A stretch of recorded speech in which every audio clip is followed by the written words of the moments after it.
সবাইকে জানাই রমাদান মুবারক। এই ভিডিওটা যতক্ষণে পোস্ট হয়ে যাবে ততক্ষণে আসলে ফার্স্ট রমজান চলে এসেছে।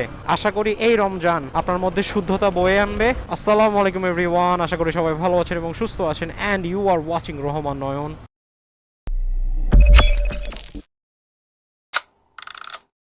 এই রোজা শুরু হওয়ার আগে আমি দেখতে পেলাম আমার মোটরসাইকেলের ইঞ্জিন অয়েল আমি অলরেডি 940 কিলো সামথিং চালিয়ে ফেলছি। That means it's huge. প্রায় 1000 কিলোর আগে আসলে চেঞ্জ করতে হবে। আমি যদিও 850 বা 900 মধ্যে চেঞ্জ করি, কিন্তু এইবার সময়ের কারণে চেঞ্জ করার সুযোগ হয় নাই। তাই এখন চলে যাচ্ছি মোটরসাইকেল গ্যালারিতে, ইয়ামাহার one of the most famous dealer point in Chittagong. Engine oil চেঞ্জের পাশাপাশি আজকে আমি আপনাদেরকে কিছু টিপস দিব যখন আপনি আপনার বাইকের ইঞ্জিন অয়েল চেঞ্জ করবেন, কি কি জিনিসপত্র খেয়াল রাখবেন এবং কোন কোন জিনিসপত্র অ্যাকচুয়ালি ম্যান্ডেটরি।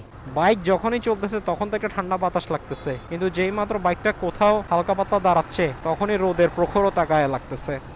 আরেকটা মোস্ট ইম্পর্টেন্ট থিং হচ্ছে, এইবারের রোজা পড়তেছে আপনার গরমকালে, আই মিন গ্রীষ্মকালে। এরপর থেকে নাকি আগামী কয়েক বছর গ্রীষ্মকালে কোনো রোজা পড়বে না, যা রোজা পড়বে সবই শীতকালের মধ্যে পড়বে।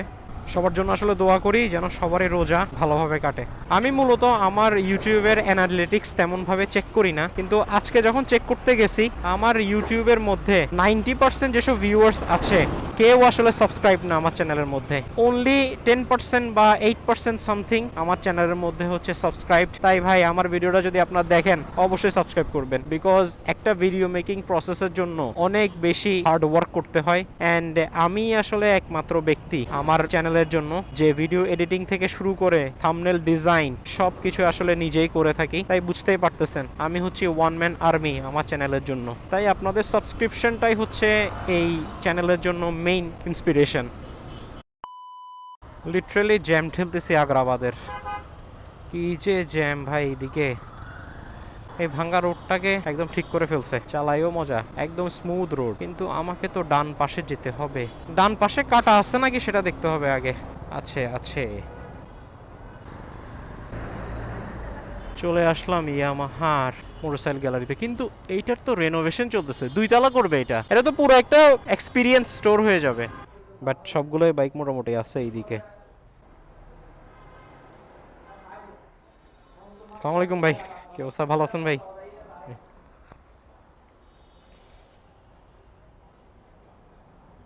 আসসালামু আলাইকুম। ভালো আছেন?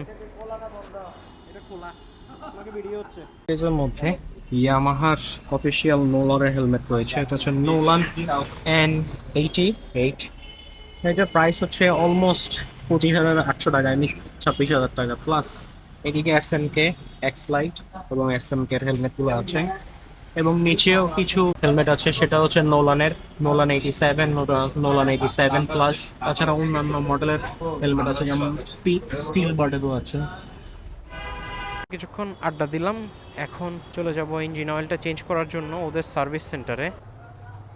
মূলত তাদের শোরুমের পেছনের এই সাইডটাই হচ্ছে সার্ভিস সেন্টার।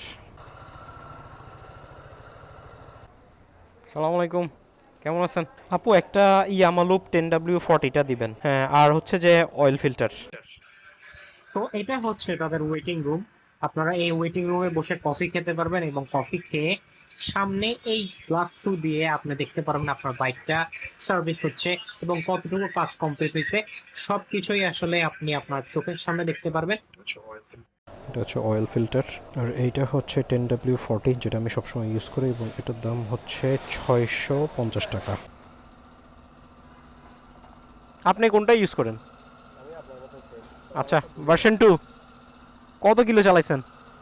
আমি বেশি চালাই না, আমি 4 মাসে চালাইছি 1700 কিলোমিটার। 17,000? না, 1700। 1700 কিলোমিটার? আমার মতো নাকি, আমারটা কিনছি ভাই 1 বছর হয়ে গেছে, গত মার্চে কিনছি, 4000 কিলো চলছে ভাই। তো ইঞ্জিন অয়েল চেঞ্জ করা শেষ, এবং আমার বাইকটা মোটামুটি অনেকটুকুই কমফোর্টেবল মনে হচ্ছে, আই মিন খুব স্মুথ মনে হচ্ছে এবং হালকা মনে হচ্ছে, কারণ যেহেতু নতুন ইঞ্জিন অয়েল দিছি। এটাই আসলে ইঞ্জিন অয়েল চেঞ্জ করলে বোঝা যায় যে আপনার পুরনো ইঞ্জিন অয়েলের কারণে আপনার গিয়ার বা মেশিন কিছুটা জ্যাম হয়ে গেছিল, এবং নতুন ইঞ্জিন অয়েল দেওয়ার পরে ইঞ্জিন পুরোটা ফ্রি হয়েছে এবং গিয়ার স্মুথনেসটাও আরো বেশি বেড়ে গেছে, অ্যাক্সিলারেশনও খুব ভালো হয়েছে। তো তো ইঞ্জিন অয়েল তো চেঞ্জ করে ফেললাম, অ্যান্ড ইঞ্জিন অয়েল চেঞ্জ করার সময় এবং এর পরবর্তীতে কি কি জিনিসপত্র আসলে আপনাকে মনে রাখতে হবে বা কি কি জিনিসপত্র আপনাকে আসলে খেয়াল রাখতে হবে সেটা নিয়ে কথা বলতেছি বাসায় গিয়ে। তো চলেন বাসায় চলে যাই, বিকজ বাইরে অনেক বেশি রোদ। বাসায় গিয়ে আপনাদের সবার সাথে কথা বলি। তো এখন বাসায় চলে আসলাম। ইঞ্জিন অয়েল চেঞ্জের পরে অথবা এর আগে কি কি জিনিসপত্র আসলে আপনার মনে রাখতে হবে সেটা নিয়ে চলেন একটু আলোচনা করি। প্রথমেই যে জিনিসটা আপনি মনে রাখবেন ইঞ্জিন অয়েল চেঞ্জের সময়, সেটা হচ্ছে পুরনো যে ইঞ্জিন অয়েলটা আপনার ইঞ্জিনের মধ্যে রয়েছে সেটা যেন প্রপারলি আপনার বাইকের ইঞ্জিন থেকে ড্রেইন করা হয়। এবং এই ড্রেনের সময় আপনি আপনার বাইককে হালকা পাতলা একটু ঝাঁকি দিয়ে বা ডান পাশ বা বাম পাশ করে পুরনো যে ইঞ্জিন অয়েল আছে সেটা প্রপারলি ড্রেন করে ফেলবেন। আদারওয়াইজ এই পুরনো ইঞ্জিন অয়েল যদি আপনার ইঞ্জিনের মধ্যে রয়ে যায় সেটা আপনার বাইকের জন্য তেমন ভালো একটা বিষয় না। যেহেতু আপনি আপনার বাইকের পুরনো ইঞ্জিন অয়েল ফেলে দিবেন, তাই নতুন ইঞ্জিন অয়েল যেহেতু দিবেন, তাই পুরনো ইঞ্জিন অয়েল যেন প্রপারলি ড্রেন হয় সেটার দিকে ভালোভাবে নজর রাখবেন। নাম্বার 2, আপনার বাইকের মধ্যে যদি অয়েল ফিল্টার থেকে থাকে তাহলে অবশ্যই এই অয়েল ফিল্টারটা প্রপারলি যেন ফিট হয় এবং প্রপারলি ভাবে যেন লাগানো হয় সেদিকে খেয়াল রাখবেন। অনেক সময় হয় কি, মেকানিক বা টেকনিশিয়ান যারা রয়েছে তারা এই অয়েল ফিল্টারকে উল্টাভাবে প্লেসমেন্ট করে দেয়, যার কারণে আপনার বাইকেরই ক্ষতি হয়। Number 3, and this is the most interesting part, because engine oil যখন আপনি নতুন করে দিয়েছেন আপনার বাইকের মধ্যে, তখন দেওয়ার পরে আপনার বাইকের যতগুলো নাট বল্টুগুলো রয়েছে ওই নাট বল্টুগুলো অবশ্যই ভালোভাবে টাইট করে নেবেন এবং মেকানিক বা টেকনিশিয়ানকে বলবেন ভালোভাবে যেন টাইট করে দেয়। আদারওয়াইজ এই নতুন ইঞ্জিন অয়েল দেওয়ার পরে লিক হওয়ার সম্ভাবনা থাকে যদি আপনি নাট বল্টুগুলো প্রপারলি টাইট না দেন। নাম্বার 4, কোম্পানির রিকমেন্ডেড ইঞ্জিন অয়েল ব্যবহার করবেন এবং এটা নিয়ে আমি অলরেডি একটা ভিডিও বানিয়েছি আমার ইউটিউব চ্যানেলে। তাই প্রপার গ্রেড এবং প্রপার ইঞ্জিন অয়েল ব্যবহার করবেন আপনার বাইকের জন্য, যেটা আপনার কোম্পানি রিকমেন্ড করে। তো এগুলোই ছিল কিছু পয়েন্ট যেগুলো আপনি মনে রাখবেন ইঞ্জিন অয়েল চেঞ্জের পূর্বে। এখন চলেন দেখে আসি ইঞ্জিন অয়েল আপনার বাইকের মধ্যে দিয়ে দেওয়ার পরে, অর্থাৎ নতুন ইঞ্জিন অয়েল দিয়ে দেওয়ার পরে আপনার কোন দুইটা জিনিস করতে হবে। আপনি যখন নতুন ইঞ্জিন অয়েল এটার মধ্যে দিয়ে দিবেন তখন আপনাকে একটা কাজ করতে হবে, সেটা হচ্ছে বাইকটা স্টার্ট করে আপনাকে কিছুক্ষণের জন্য আসলে ওয়ার্ম আপে দিয়ে দিতে হবে, যেন আপনার নতুন ইঞ্জিন অয়েলটা ইঞ্জিনের সাথে মিক্সচার হয় এবং উপরের দিকে উঠে। And at the same time নতুন ইঞ্জিন অয়েল আসলে কত কিলো পর্যন্ত চালাবেন সেটার জন্য আসলে ট্রিপে গিয়ে আপনি ট্রিপটাকে 0 করে দিবেন। সেখানের মাধ্যমে আসলে আপনি ক্যালকুলেট করতে পারবেন আপনি কতশো কিলো আসলে এই নতুন ইঞ্জিন অয়েলটা চালাবেন। তাই আমি ট্রিপটাকে 0 করে দিয়েছি। প্রিভিয়াসলি আমি আমার পুরোনো ইঞ্জিন অয়েলটা 950 কিলো চালিয়েছিলাম এবং এই ট্রিপের মাধ্যমে মূলত আমি ক্যালকুলেশন রাখি।